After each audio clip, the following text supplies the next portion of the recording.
Across the 1800s and during the early 1900s, first-wave feminism was gaining traction. From the east to the west, women were beginning to mobilize, pushing for political and social change on many fronts. In particular, activists began to demand legal equality, determined to gain the right to vote. As feminism became an increasingly popular banner beneath which women united, it found its way into many elements of American culture. In particular, as the 1900s progressed, fashion became a powerful form of feminist expression.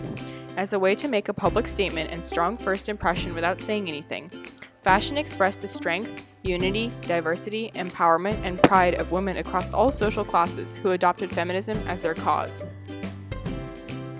1848 was one of the first major steps in the women's rights movement. Women across the nation gathered in New York for the Seneca Falls Convention, writing their own Declaration of Independence. We hold these truths to be self-evident, that all men and women are created equal. Championed by Elizabeth Cady Stanton, Susan B. Anthony, and Amelia Bloomer, the feminist movement united common women beneath leading figures whose fashion then influenced the fashion of the masses. From the 1850s to 1910, women transitioned from tight lacing and exaggeratedly curvy Victorian corsets to the ephemeral and largely ridiculed Bloomer movement, to the Edwardian S-bend corset.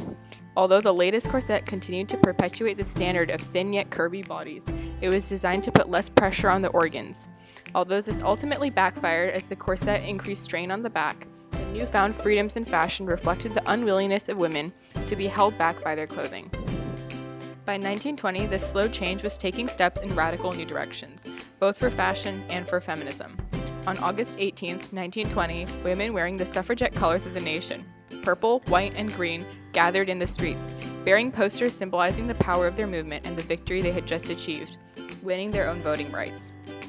Not only were women succeeding at front and center legal battles, though, a new fashion and rights movement was also exploding in young women, whose feminist confidence was beginning to be expressed through their shift away from corsets altogether. Women endorsed more radical clothing, especially the boyish style of bobbed hair and the flapper style of sheer, short skirts. Girls relished the new freedoms, taking this opportunity to represent the edge of a movement as they flaunted their disdain for the status quo and unashamedly expressed their sexuality. Towards the 1930s, Hollywood became an increasingly influential industry throughout the nation. Movies and their red carpets exhibited new high-fashion styles. These novel, extravagantly feminine dresses were worn by style icons such as Marlene Dietrich and Katharine Hepburn, and Coco Chanel's two-piece suit pushed the boundaries of what could be considered acceptable to wear on a national stage. Such suits also reflected the growing participation of women in the workforce and their pushes for equal treatment in employment, as the Great Depression sent many mothers to become breadwinners for their families. As the nation entered World War II in the 1940s and many men left the nation to fight, women experienced further freedom and practicality in both their style and their rights. Moving away from the use of tight restricting garments, women's fashion became more utilitarian, exhibited by Rosie the Riveter and other domestic women joining the nation's mass mobilization. In the absence of many husbands and brothers, women's wages rose alongside their participation in the workforce, empowering them to continue participating in such a public atmosphere. As the war came to a close in 1945, though, and men returned home, women faced the harsh reality of being once again pushed out of the workforce. Families with veterans benefited from the GI Bill, and the tight-knit American family unit reemerged. Women thus experienced a return to overtly feminine style. Designers such as Christian Dior and Claire McCardell developed styles that were simple yet trendy, and dresses hugged women's figures, a reflection of the rapid post-war socioeconomic wealthiness, but continued sexual inequality and female stereotyping. In 1949, these dissenting women's voices were embodied by Simone de Beauvoir's The Second Sex, whose novel became a worldwide bestseller. Throughout the 1950s, though, the feminist movement stalled. American culture became more conservative for women, with rising marriage rates and the baby boom's 76 million births. By the conclusion of the war, almost 63% of the American people were opposed to married women entering the workforce. In parallel to the stalling feminist movement, therefore, was the returned emphasis on formal elegance and style in women's fashion. Although such a return did not contribute to feminism's boldness and strength, it was still a sign that women were viewing fashion more and more as a way to make a personal statement. Thus, alongside the creation of evening gowns and fancy cocktail dresses, Christian Dior's new look, introduced in 1947, became exceedingly popular during the 1950s with his pinched waist and flared skirt. Then, in 1963, American feminist writer and activist Betty Friedan wrote The Feminine Mystique.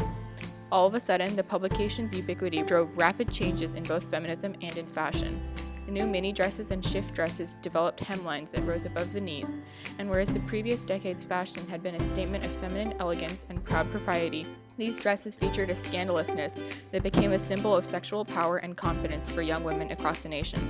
As the social boldness of these women increased, therefore, so did their determination to unite for their rights. In 1964, women won legal equality through the Civil Rights Act.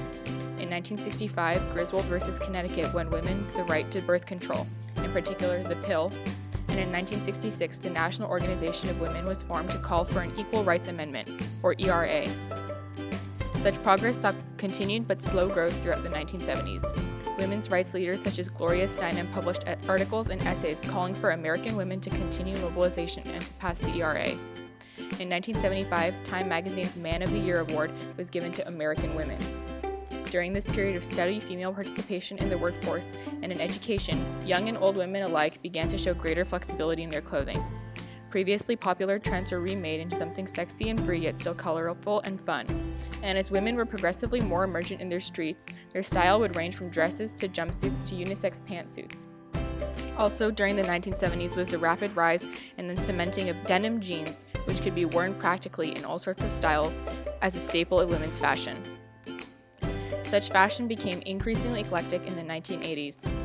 Bright colors and clashing styles with the intent to draw attention and make a statement were frequently seen on the streets, while evening fashion became remarkably more glamorous.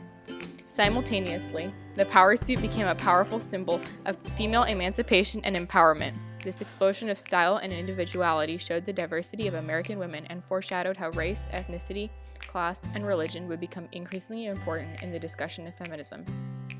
In the 1990s, these topics would finally give birth to third-wave feminism. As advocacy for equality and to break the so-called glass ceiling began to penetrate all classes of American women, the feminist movement began to address new issues, including gay rights, racism, birth control, and abortions. Even as women of all backgrounds continued to enter the workforce, making the power suit still more popular, young American women tried on rapidly changing trends. Grunge, exercise wear, and casual chic went in and out, inspired by high-profile supermodels such as Cindy Crawford and Kate Moss. Branded designs bearing feminist slogans and advocating for minorities made feminism a part of popular culture and raised awareness for the battles left to fight. Now, today, as we move into the 21st century, the feminist movement is still only gaining traction. Women today are still fighting for equality across the nation, especially in less privileged areas, and women still face inequalities in education and in the workforce as they attempt to challenge the traditional gender roles involved in domesticity.